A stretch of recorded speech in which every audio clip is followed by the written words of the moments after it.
Welcome to the One Shot Show where GMs go to level up. My name is Matt. And my name is Mock.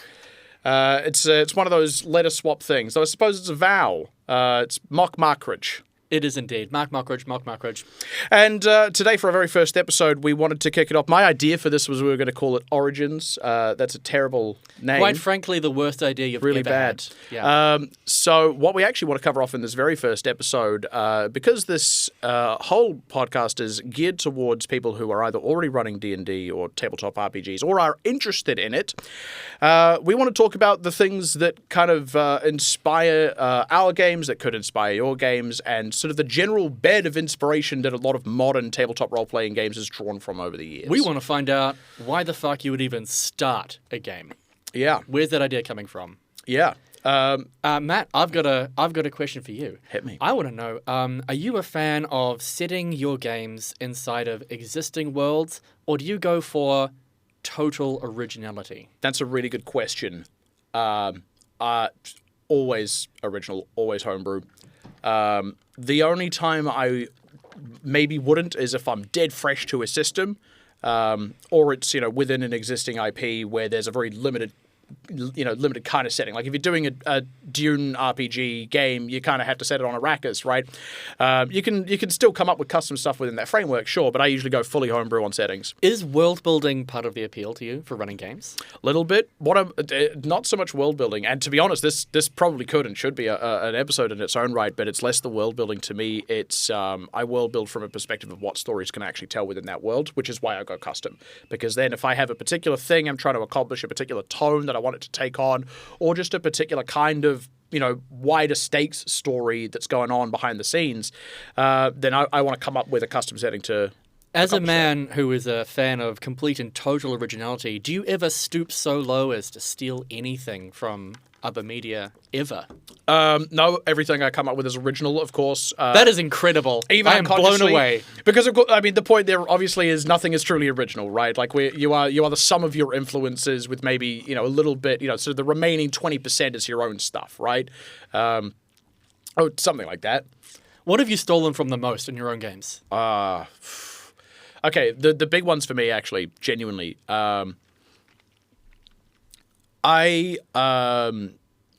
borrow a lot. I went through a Greek phase.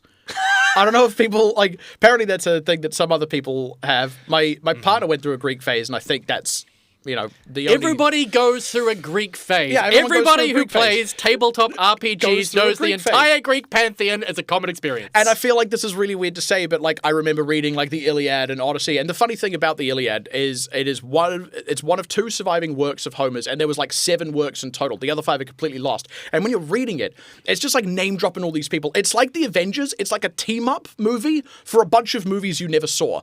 You didn't get to see the Achilles origin story, the Ajax one. The only other one you actually get is the Odysseus one, obviously the Odyssey. And to me, there was something about that it was just everyone's here for the big war, the biggest war ever. And it feels so momentous as soon as you pick it up and start reading it. That's something that's a real big inspiration for me. I like starting my games, with a little bit of humble origin, but that's where I want to end up at any given time. I want to end up at everyone's here now. This is the big one. I also want to say, quite the flex you've read them. It's also okay if you happen to just watch a YouTube breakdown of the Iliad and Odyssey because you were interested. Nothing wrong with it. So it's mostly things you've read, classic works, real-world mythology, shit you'll kind of throw together to get the kind of vibe that you want for your world. Yeah, and tone is a big part of it, right? What is tone, Matt? What does tone mean? That could be something in its own right. There could be a whole discussion in its own right. But it's we've often shared the remark. I think it was a mutual player of ours shared the remark that your games are like Terry Pratchett, my games are like Brandon Sanderson. That's what tone means. You can pick up a Terry Pratchett book and immediately it's Pratchett, right? There's a feel to it, there's a style to it, and you can capture something akin to that in the stories that you're telling over your games. So you want to find inspiration from serious, epic, complex works and run games inside those worlds. Yeah, and you on the other hand. I'm a very silly boy. Yeah, you're just very silly. A very silly boy, Matt. You do. You like a laugh. You like a bit of you like a giggle in your games. And I respect that about you. I am kind of similar in that I take a lot of my inspiration from things that I have read. I'm a voracious book reader, love young adult fantasy. It is honestly the pinnacle of art that our civilization You're a has ever romantasy created. guy? Romantasy? A little bit. Fair. I really respect your honesty just then. Oh, we can't even go into that, Matt. That is going to reveal a lot about me. But what I will say is that if you are into romantasy, I highly recommend audiobooks because those voice actors really sell it. And no one knows. No one knows what you're reading when it's an audiobook. Exactly. You're sitting there on the train, your earbuds No one in. knows. It's your secret. Yeah. I like to think that we'll be like that one day. We'll just be your little secret on the train while you're listening to us. No one knows that it's Matt and Mock in your ears. But genuinely, so, to kind of wind it back to the topic of inspiration, like some of the core that I feel like we're kind of getting to is it's pretty standard to, in your own games, be generally inspired by like the bed of media that you're experienced with. And I am of the general opinion that throughout tabletop RPGs, that's how it's been always. If you go way back to the early origins of Dungeons & Dragons, which are sort of the grandfather of modern TTRPGs, it actually harkens back to wargaming. It was basically a war game, but instead of big squads and, tactics and all that, it's like individual guys. And then the storytelling element of it is the thing that has kind of grown about that over the years to create the modern kind of TTRPG, especially when we're looking at fantasy and sci-fi. And the other way in which I think you can really see that is the number of IP-specific systems there are out there, right? Like, Star Wars is a story in its own right. It's a piece of media that it exists.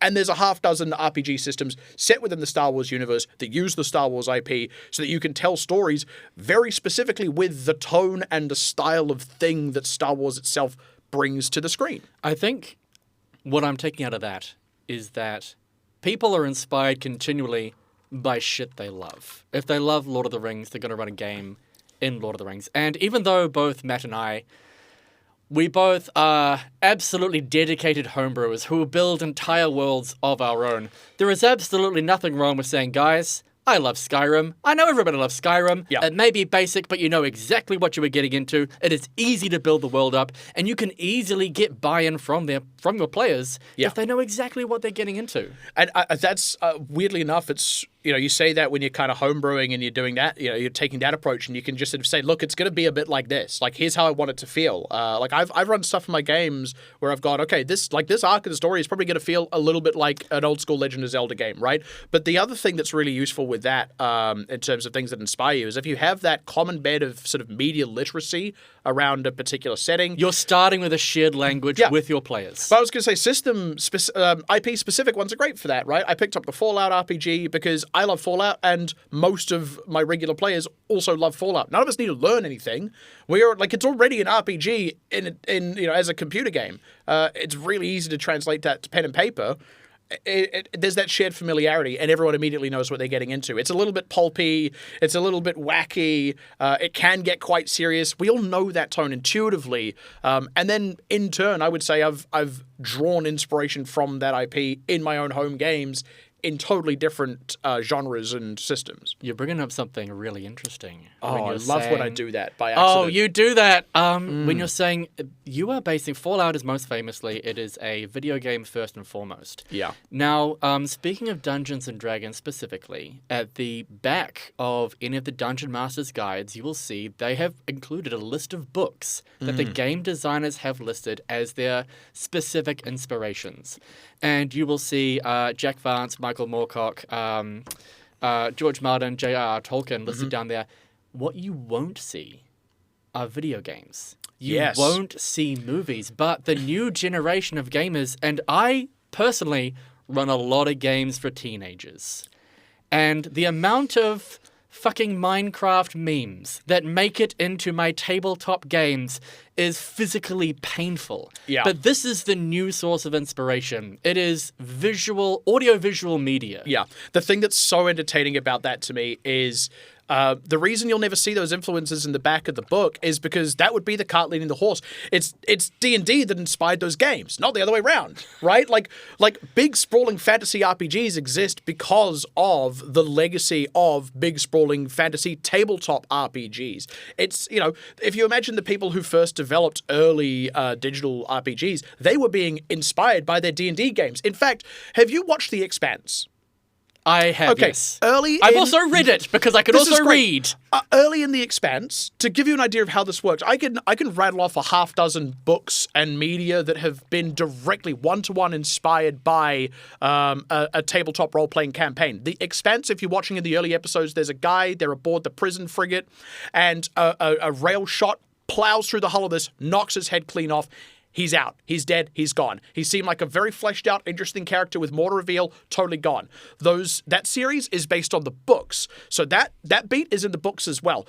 The books are based on a tabletop sci-fi role-playing game that the author was running, and a player had to leave the table after a couple of sessions. He went, hey, look, I'm really sorry. I can't actually give the time to this anymore. I'm going to have to duck out of the campaign. The guy running it, the game master, went, okay, cool. That's how he wrote the character out. They're aboard the prison frigate. He goes, sorry, I can't make the next session. I got to drop out. He has him get shot in the head by a railgun. Fantastic. He's written a player out. He's up to the stakes. It feels really real. That has carried forward through every single iteration of that media up until the TV show that you watch. So the point that you're making really is that all fantasy, sci-fi, games, media, movies are now one gigantic self-feeding Ouroboros. It's one big circle. Inspiring each other continually in a massive chain of mutation all the way down. Genuinely, yeah. That's why we say, you are all of your inspirations and then maybe 20% originality. And even then, that originality is probably filtered through the other things that have inspired you.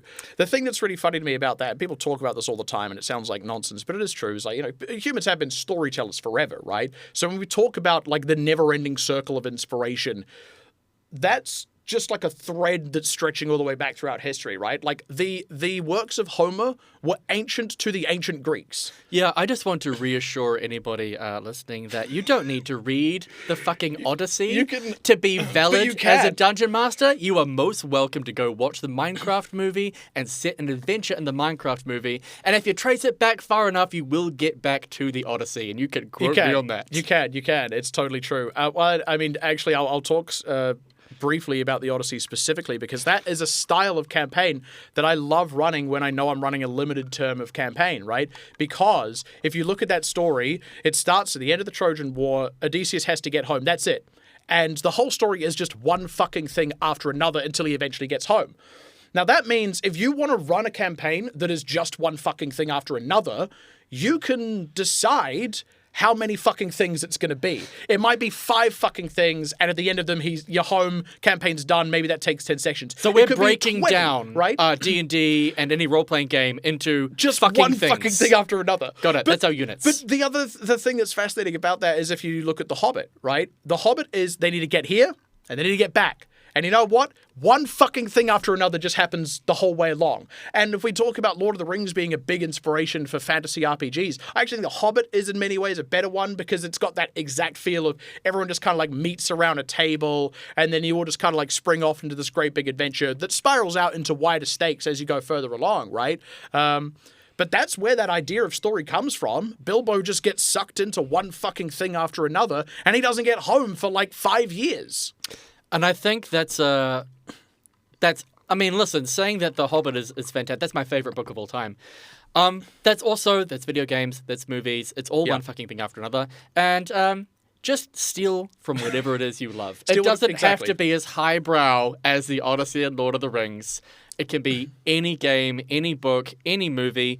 Turn it into whatever game you want. Yep.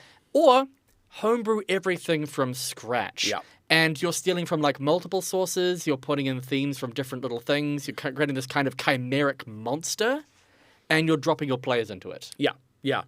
And to kind of loop it back to what I was talking about at the start, when I'm actually deciding what I'm putting together, what I'm building, I'm thinking very actively about the kind of story I want to run, the kind of story that I'm interested in having, and then I kind of work backwards from that. And that's one approach. The approach that I took when I put together the live show I did at Armageddon is I started with my puns.